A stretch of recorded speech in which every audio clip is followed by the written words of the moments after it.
job. Plus, his opponent was Frank. Take a moment to recall from your reading of Chapter 11 that the unemployment rate was 25% as the Great Depression began. See page 330 of your American Anthem text under the heading Unemployment.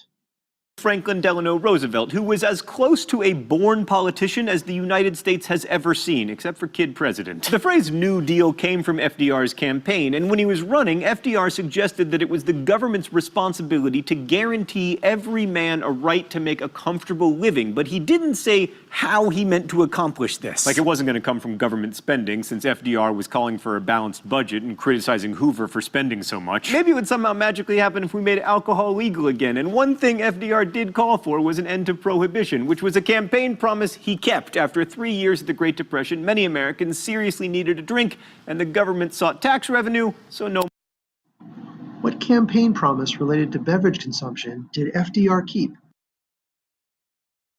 No more prohibition. FDR won 57% of the vote, and the Democrats took control of Congress for the first time in a decade. While FDR gets most of the credit, he didn't actually create the New Deal or put it into effect. It was passed by Congress. So WTF-DR was the New Deal? Basically, it was a set of government programs intended to fix the Depression and prevent future depressions. There are a couple of ways historians conceptualize it. One is to categorize the programs by their function. This is where we see the New Deal described as 3 R's. The relief programs gave help, usually money, to poor people in need. Recovery programs were intended to fix the economy in the short run and put people back to work. And lastly, the Run DMC program was designed to increase the sales of Adidas shoes. No, alas, it was reform programs that were designed to regulate the economy in the future to prevent future depressions. But What were the 3 R's of the New Deal?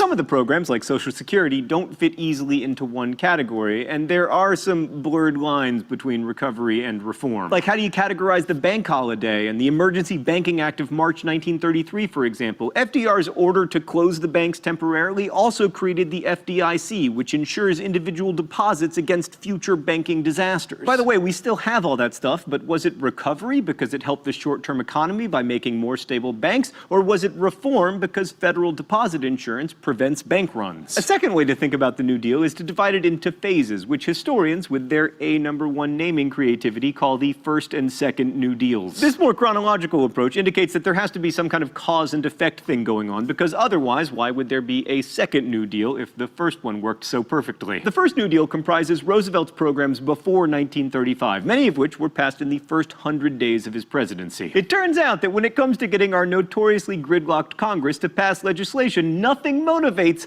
like crisis and fear. According to John Green, what motivates Congress to act?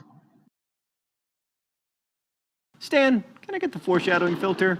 We may see this again. So in a brief break from its trademark obstructionism, Congress passed laws establishing the Civilian Conservation Corps, which paid young people to build national parks, the Agricultural Adjustment Act, the Glass-Steagall Act, which barred commercial banks from buying and selling stocks, and the National Industrial Recovery Act, which established the National Recovery Administration, which has lightning bolts in its claws. The NRA was designed to be government planners and business leaders working together to coordinate industry standards for production, prices, and working conditions. But Explain each of the 3 R's in detail within 1 to 2 sentences.